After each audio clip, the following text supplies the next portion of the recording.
तो मित्रों फाइनली लगभग 550 सीढ़ियों की खड़ी चढ़ाई करने के बाद मैं यहाँ पहुँचा हूँ भंडारा जिले की तुमसर तहसील के अंबागढ़ गांव में, जहाँ पर ये अंबागढ़ किला स्थित है। और इसका जो पुराना वैभव था, इसके जो पुराने अवशेष थे यहाँ पर दिखाई दे रहे हैं। बहुत विशाल किला है, लगभग 3 से 4 पहाड़ियों के बीच फैला हुआ है। इसकी तटबंदी है, बहुत विशाल श्रृंखला है। अभी तक कुछ बची हुई है, लेकिन फिलहाल सरकार का, प्रशासन का इस ओर ध्यान न देने से ये धीरे धीरे अब ढहता जा रहा है। तो ये पुराने समय का वैभवशाली धरोहर अब धीरे धीरे अपनी अंतिम सांसें गिन रही है। नीचे बालाजी का आशीर्वाद लेकर हम लोग यहाँ पर चढ़े।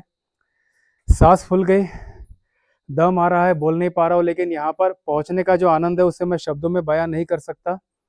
बहुत ही सुंदर ऐसा दृश्य है, और सोच सकते हैं कि क्या पुराना वैभव रहा होगा, कितना बड़ा वैभवशाली इतिहास इस किले का रहा होगा, जिसने किला बना उस राजा का रहा होगा। पुरातत्व विभाग के अधीन ये किला है, ऐसा नीचे यहाँ बोर्ड लगा है, वहाँ पर इस किले का पूरा इतिहास लिखा हुआ है। वो आगे मैं आपको बताऊंगा। लेकिन अभी भी किला बहुत बड़े पैमाने पर बचा हुआ है। तो गोंड राजा की खासियत थी, चंद्रपुर से लेके भंडारा, तुमसर, आगे छत्तीसगढ़, मध्य प्रदेश तक ये पूरा राज्य फैला हुआ था। और उसी वैभवशाली परंपरा में हम लोग आते हैं। विदर्भवासी काफ़ी सौभाग्यशाली है कि इतने अच्छे किले यहाँ पर बनाए गए थे, मजबूत किले बनाए गए थे, दुश्मनों से बचाव के लिए बनाए गए थे, ताकि प्रजा को किसी प्रकार की तकलीफ ना हो, राजा सुरक्षित रहे। बहुत मजबूत तटबंध है और बहुत मजबूत दीवारें किले की है, जिस वजह से किला अभी तक टिका हुआ है। सैकड़ों साल इस किले को हो गए हैं। और आदिवासी वैभव जो था उसके साक्ष्य देता हुआ किला है। सामने जय सेवा का झंडा भी बुलंद है, मीनार लगी हुई है जिससे चारों ओर नज़र रखी जाती थी। बहुत ही बेहतरीन जगह है, बहुत शानदार जगह है। विदर्भ में ऐसे किले चंद्रपुर में हम लोग दिखाई देते हैं। चंद्रपुर में हमें पूरा शहर किले के अंदर बना हुआ है। शिरपुर वनी तहसील का छोटा सा गांव, वहाँ पर गोंड राजा का किला था, लेकिन अब वहाँ सिर्फ दीवार बची है।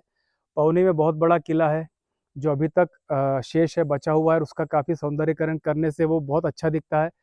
अब इस किले की बारी है, अंबागढ़ का किला, गोंड राजा का किला, जिसकी सुंदरता का बखान मैं नहीं कर सकता। आपको यहाँ पर आना होगा। धूप है, गर्मी है, पसीने से मैं तरबतर हूँ, फिर भी ये इतना सुंदर है। तो सोचिए जब सावन झूम के आता होगा, बारिश बरसती होगी, ठंड के दिन होंगे, तो कितना सुंदर यहाँ पर वातावरण रहता होगा। बहुत ही सुंदर अनुभव है, बहुत अच्छा अनुभव है।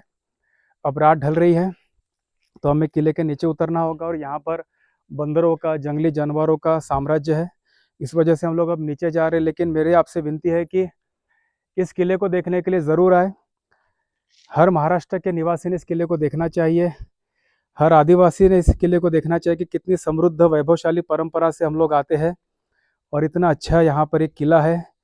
पुराने इतिहास को समझना चाहिए, जानना चाहिए। हमारी जेन जी पीढ़ी है, उसने देखना चाहिए। जो सोशल मीडिया स्टार है, उन्होंने इस किले पर आकर रील बनानी चाहिए, फिल्म बनानी चाहिए, ताकि लोगों को इस गौरवशाली इतिहास का पता चले।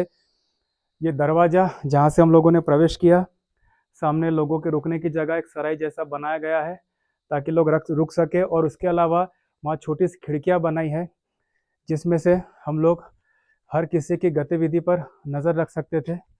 हर तरह का यहाँ पर किले को एक अभेद्य स्वरूप दिया गया था, जिसके किले के नीचे जो गतिविधि हो रही थी, अंबागढ़ गांव में कोई दुश्मन हमला करने वाला कोई आ रहा है तो पूरी सारी चीज़ें पता चल जाए। देखिए कितना सुंदर यहाँ पर बनाया हुआ है किला। मजबूत यहाँ पर पहले का निर्माण था, जो अभी तक टिका हुआ है। अगर इसे टिके रहना है, इस किले को आगे भी बचाए रखना है, तो हम सबकी जिम्मेदारी, प्रशासन की, शासन की, यहाँ के जो स्थानीय विधायक महोदय है, सांसद महोदय है, मंत्री है, महाराष्ट्र सरकार है, भारत सरकार है, उसने इस किले की ओर ध्यान देखना चाहिए। कितना बड़ा यहाँ पर किले का स्वरूप है, आप देख सकते हैं।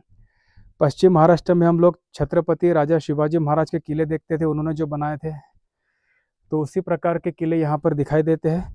हालांकि गंदगी काफ़ी है, लोग यहाँ पर बड़ी संख्या में आते हैं दिन के समय। अभी गर्मी के दिन है तो लोग कम आ रहे हैं, लेकिन फिर भी यहाँ का जो सौंदर्य उसे निहारने के लिए सभी लोग आते हैं। और सामने ही बहुत बड़ा तालाब है, जिसमें से नहर निकली हुई है। नहर के किनारे किनारे चलते हम लोग यहाँ पर आए हैं। और नीचे गणेश जी का मंदिर है, बालाजी का मंदिर है, भोलेनाथ का मंदिर है, आदिवासी देवताओं की देवियाँ है वहाँ पर, आदिवासी लोगों की देवियाँ है जिनकी वहाँ पर स्थापना की गई है। तो बहुत ही सुंदर ऐसा परिसर है। नीचे भगवान के आशीर्वाद लेकर आप किले पर चढ़िए। थोड़ी सी तकलीफ होगी, सांस फूलेगी, लेकिन यहाँ पर जब आएंगे आप तो मंत्रमुग्ध हो जाएंगे। इतना सुंदर यहाँ पर ये परिसर है। और आपको छोटा सा इतिहास यहाँ पर लिखा है, मराठी में लिखा है। राजा बख्त बुलंद इनके कार्यकाल में शिवनी यहाँ के जो राजखान नामक पठान, इस सूबेदार ने ये किला ईस्वी सन 1700 के आसपास राजा बख्त बुलंद के आदेश से बनाया था। और गोंड राजा के बाद ये किला भोसले राजाओं के पास आया और उस वक्त इस किले का उपयोग जेल के लिए किया जाता था, जेल के रूप में। और यहाँ इस किले में कैदियों को रखा जाता था और यहाँ का जो कुएं का जो गंदा पानी था वो कैदी पीते थे और इसके बाद वो उनकी तबीयत खराब होती थी और यहाँ पे मृत होते थे। मतलब जो खतरनाक कैदी थे उनको यहाँ पर इस प्रकार की सजा दी जाती थी कि मारना भी ना पड़े, उनकी तबीयत खराब होकर वो खुद ही मर जाए। तो किले के बारे में ऐसा कहा जाता है, यहाँ की इस बारे में लोग बताते हैं। यहाँ पर इस बोर्ड पर ये लिखा हुआ है। किला ये इस प्रकार से गिरिदुर्ग प्रकार का है, मतलब ऊपर चढ़ाई पर एक किला बनाया गया है। और यहाँ पर एक ही मुख्य दरवाजा है जिसे महादरवाजा कहा जाता है, जहाँ से हम लोग आए थे अभी। और त्रिकोण के कमान के रूप में इसे बनाया गया है। और यहाँ पर मतलब पंखुड़ियाँ की बनाई गई है और जो पीपल के पत्ते उस प्रकार का यहाँ पर अलंकृत किया गया है। और कमान जो बनी हुई है वहाँ पर दो कमल निकाले गए हैं, उकारे गए हैं। तो एक जो दरवाज़ा था, जैसा मैंने आपको पीछे बताया, वहाँ पर खिड़कियाँ बनाई गई है और उनके लिए कोई रूम बनाई गई जहाँ पर हमने देखा था कि सबकी ओर नज़र रखी जा सके। तो ये दो स्वतंत्र भाग में किला बना हुआ है, किला और बाले किला। मतलब एक जो मेन किला और बाले किला, मतलब जहाँ से सब ओर नज़र रखी जा सकती थी। तो बाले किले में जो राजघराने के लोग थे वो लोग रहते थे, वो जगह काफ़ी सुरक्षित मानी जाती थी। और यहाँ पर और बाकी फिर जो अपना इनकी जो हथियार है, असला है, वो सारा कुछ रखा जाता था, अनाज था। इसके बाद यहाँ पर अलग से पानी की व्यवस्था थी। और बाले किला को छोड़कर इतर मतलब जो परिसर था वहाँ पर अधिकारियों के रहने की जगह थी, वहाँ पर कुएं थे और छोटे छोटे तालाब बंधे हुए थे, मतलब पानी की किसी प्रकार की दिक्कत ना हो।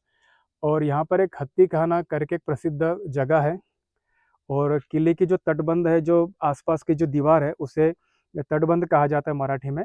वहाँ पर ऐसे 9 मीनारें बनाई गई जहाँ से सब और नज़र रखी जा सकती थी। और बाले किला जो मेन जहाँ पर राजघराने के लोग रहते थे, वहाँ पर 2 बुरुज है, मतलब 2 ऐसी मीनारें खड़ी की गई है। और यहाँ पे और किल्याच्या तटबंदी 4 टिहाड़ी, मतलब किले के चारों ओर 4 मचान बनाई गई है जिसमें सभी तरफ से नज़र रखी जा सकती थी और वहाँ पर तोफ भी रखी गई थी। अगर किसी ने आक्रमण किया तो उस आक्रमण को तोप के द्वारा रोका जा सके। तो अंबागढ़ किला विदर्भ में एक उत्तम गिरी दुर्ग किला है जो उत्तर मध्ययुगीन काल में स्थापत्य कला का एक बहुत बढ़िया उदाहरण प्रस्तुत करता है, यहाँ पर ऐसा बताया गया है। और पुरातत्व विभाग नागपुर के अधीन ये किला है, इसकी देखरेख ये लोग करते हैं। लेकिन फिलहाल जो देखरेख की हालत है वो काफ़ी खस्ता है, शायद प्रशासन के अधिकारी यहाँ पर आए नहीं है पुरातत्व विभाग के। किला खुला पड़ा है और किले को दिन ब दिन नुकसान हो रहा है। और यहाँ पर जो चलने की जगह है, सीढ़ियाँ है, टूट रही है, बिखर रही है। तो मेरी ये जर्नी काफ़ी अच्छी रही, मुझे काफ़ी मज़ा आया किले पे चढ़कर। नीचे बालाजी का आशीर्वाद लिया, ऊपर किले पर आया। तो विदर्भ की तमाम जनता हो, महाराष्ट्र की जनता हो, पुराने वैभव में आपकी रुचि हो, पुराने किले आप देखना चाहते हो, तो ज़रूर इस किले को आइए, अंबागढ़ के किले में आइए। बेहतरीन किला है, बेहतरीन जगह है। खासकर मानसून के समय आइए, ठंड के समय आइए और दिन के समय आइए, जिसकी वजह से आप इस चीज़ को पूरी तरह से जी पाएंगे। और आप इस बात को महसूस कर पाएंगे कि किस तरह का यहाँ पर हमारी स्थापत्य कला थी, किस तरह का यहाँ पर निर्माण था और किस तरह से पहले के राजा महाराजा अपनी जगह को, अपनी प्रजा को, अपने किलों को, अपने साम्राज्य को सुरक्षित करते थे। तो भंडारा जिले के तुमसर तहसील का ये गांव है अंबागढ़। नीचे बालाजी के दर्शन कीजिए और सामने किले में आइए और बेहतरीन नज़ारा अपनी आंखों से देखिए। इस नज़ारे को अपनी आंखों में कैद कर लीजिए। तो मित्रों, बहुत मुश्किल के बाद मैंने इस वीडियो को बनाया है। आने की हिम्मत नहीं हो रही थी, लेकिन फिर भी आया, इस किले का वैभव आपके सामने रखने का प्रयास किया। जानकारी आपके सामने रखने का प्रयास किया। तो आपसे विनती है हमारे इस मेहनत को सफल बनाएं और हमारे चैनल को CTF मीडिया ऑफिशियल्स को आप सब्सक्राइब करें और इस वीडियो को ज़्यादा से ज़्यादा शेयर करें ताकि और लोगों तक इस किले का इतिहास, इस किले की जानकारी पहुंच सके। जय महाराष्ट्र, जय विदर्भ, जय हिंद।